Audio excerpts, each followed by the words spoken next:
বলছি আমাদের ওই রেস্টই হয়ে গেল। বলছি এখান থেকে আবার খেয়ে দিয়েছি। পার্সেল না পার্সেল কিন্তু দেরি হবে, খেয়ে দিয়ে খেয়ে রে আর ওদের জন্য একটু পার্সেল করে নিয়ে চলো ওর বাড়িতে। দিও তুমি মার কাছে বসে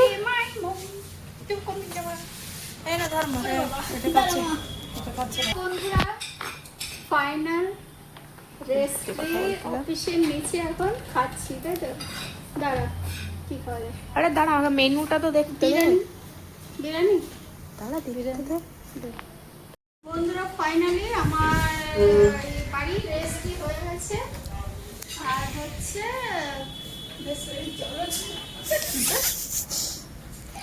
রেস্ট্রি ফাইনাল। আর খুশি, টেনশন খুব কদিন ধরে টেনশনে ছিলাম।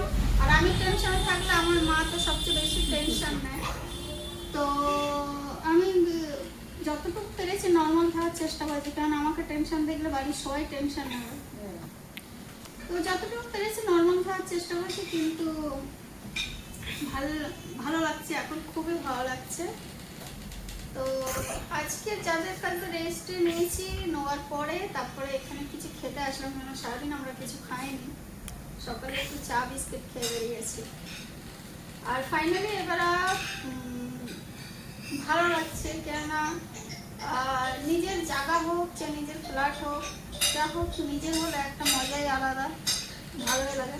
আর আপনারা জানেন আমার কলকাতায় ফ্ল্যাট ছিল, সেটা আমি রিসেন্ট কাউকে বিক্রি করে দিয়েছি। দেওয়ার পর এখানে আমি এখন বর্তমানে একটা জমি নিয়ে ঘর নিয়েছি। আর দেখা যাক আগে এখন কি করি না করি, সেটা পুরো ব্লগে আপনাদেরকে বলবো। সাথে থাকুন। দেখো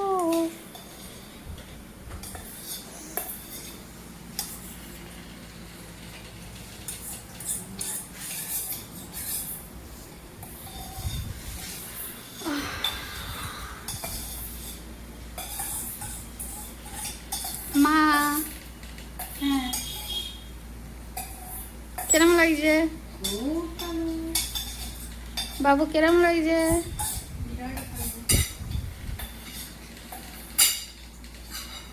তো বন্ধুরা, এখন দেখো মা, এখন দেখো কি সুন্দর নাড়িয়ে নাড়িয়ে খাবার বের করছে। So funny. আজকে বাবু নিজেই রেস্টুরেন্টের খাবার বের করেছে।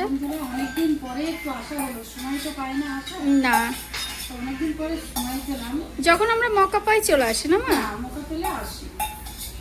হ্যাঁ। তো বন্ধুরা, এখন আমার বাবাই খাচ্ছে, তো চলো এবার আমিও খাবো। আর আমাকে দেখে নাও, এই মা, এই আমার ছেলে, এখন আমরা খাবো।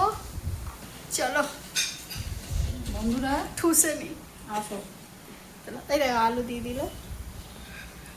না একটু বেড়ে নি। হ্যাঁ, চলো সব খেতে পারবি তো? 99%।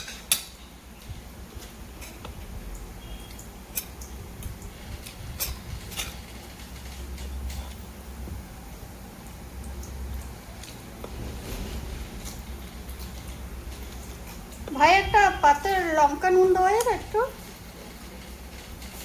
দেশি টাইপের খাবো, দেশি দেশি গাল। এটা নুন।